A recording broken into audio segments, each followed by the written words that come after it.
குரலை பொருளோடு அறிய வந்த அன்பு நெஞ்சங்களுக்கு வாழ்த்துக்கள். குரல் எண் 138 நன்றிக்கு வித்தாகும் நல்லொழுக்கம் தீயொழுக்கம் என்றும் இடும்பை தரும் அப்படிங்கிற. நன்றிக்கு வித்தாகும் நல்லொழுக்கம். நன்றி நீங்கள் அறத்தை குறிப்பிடுற. அறத்துக்கு ஒரு வித்தாகும், ஒரு விதையாகுமா நல்லொழுக்கம். நல்லொழுக்கம் அப்படிங்கிற டிசிப்ளின்ங்கிறது நம்மக்கிட்ட இருந்துச்சுன்னா அறத்துக்கு அதே ஒரு சீடாயிடும், ஒரு விதையாயிடும். தீயொழுக்கம் என்றும் இடும்பை தரும். தீய ஒழுக்கம் வச்சுருந்தோம்னா என்றைக்குமே தீராத துன்பத்தை தந்தே ஆகும் அப்படின்னு சொல்கிறார். உதாரணத்துக்கு காலையில் சீக்கிரம் எழுந்துக்கிறதுங்கிறது ஒரே ஒரு சின்ன நல்லொழுக்கம். அதனால் என்ன ஆகும் பாருங்கள், நமக்கு மைண்டும் ரிலாக்ஸ் ஆகும், பிளான் பண்ண முடியும், அந்த வைப்ஸு நல்லா கிடைக்கும். இதெல்லாம் நம்ம ஒரு அறத்துக்கு அதே ஒரு உறுதுணை ஆகிடுது இல்லையா? அதுபோல் தீய ஒழுக்கம் இருந்துச்சுன்னா கண்டிப்பாக தீராத துயரத்தை தரும் அப்படிங்கிறார். தீய ஒழுக்கத்தில் பெரிய பெரிய தீய ஒழுக்கம் போக வேண்டாம். ஒரு சின்னதாக ஒன்று காலையில் ஏந்துக்கிற போது ப்ரஷ் பண்ணாமையே நம்ம காஃபி குடிக்கிறோன்னு வச்சுக்கோங்க. வாயில் இருக்க அத்தனை பாக்டீரியா வயிற்றுக்குள்ளார போய் வயிற்றை காலி பண்ணிவிடுமா? அது தீராத பிரச்சனையை கொண்டு போய் சேர்த்துடும். குரல் எண் 139 ஒழுக்கமுடையவருக்கு ஒல்லாவே தீய வழுக்கியும் வாயார் சொல்லல் அப்படிங்கிற. ஒழுக்கமாக இருக்கிறவங்களுக்கு ஒல்லாவே முடியவே முடியாதான். இது தீய வழுக்கியும், அதாவது மறந்து போய் டங்கு ஸ்லிப்புன்னு சொல்கிறோம்ல, அப்படி வழுக்கியும் வாயினால் ஒரு தீய சொல்லலை அவங்களால சொல்லவே முடியாதான். மறந்தும் கூட தீய சொல்ல முடியாதான் அவங்களால.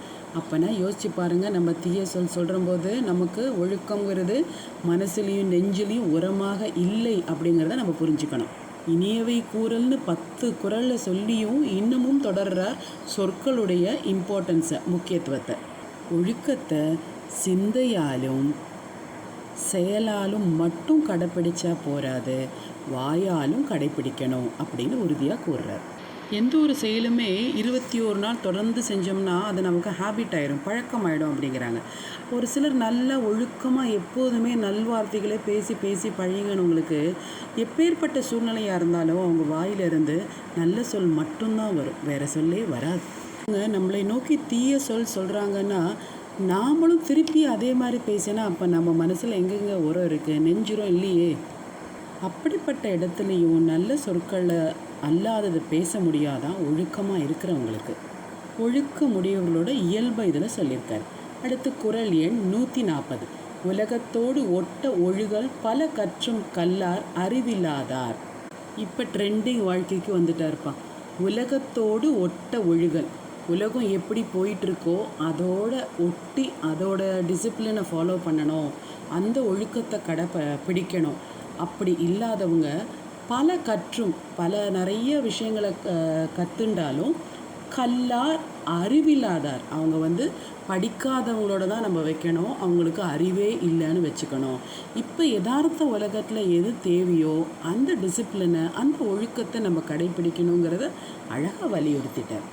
ஊரோடு ஒத்துப்போ, be a Roman in Rome அப்படின்னு சொல்கிற மாதிரி உலகம் எதை நோக்கி போய் கண்டிருக்கிறதோ அந்த ஒழுக்கத்தை கடைபிடிக்கணும்னு சொல்கிறார். அதனால தானே என்னவோ ஒழுக்கம் அப்படிங்கிறதுக்கு ஒரு டெஃபினிஷனாகவே எந்த குரலும் அமையலை. உதாரணத்துக்கு இந்தியாவில் ஒர்க் பண்ணுற ஒரு ஆளுக்கு அமெரிக்காவுக்கு ப்ரொமோஷன் ஆகி போகிறாரு. இங்கே இந்தியன் டைம்லேயே தான் நான் அங்கேயும் ஒர்க் பண்ணுவேன் அப்படின்னு சொல்ல முடியுமா என்ன? அந்த நாட்டுக்கு எது பகலோ, அந்த நாட்டுக்கு எது இரவோ அதுக்கு ஏற்ற மாதிரி அவரை மாற்றிக்கிறார்.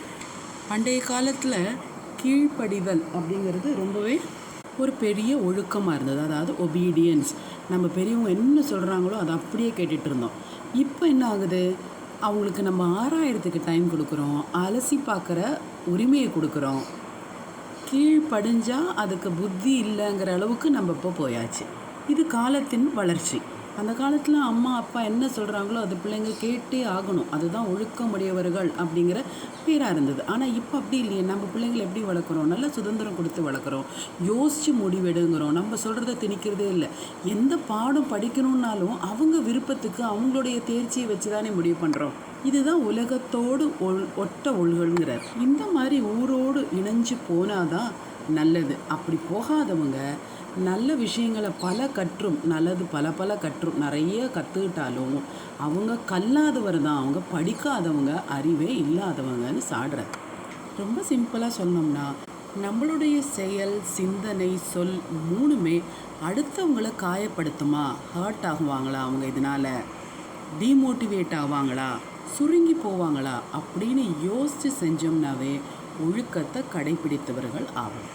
அடுத்த பதிவில் அடுத்த அதிகாரத்தை காண்போம். நன்றி. வாழ்க தமிழ், வளர்க வையகம்.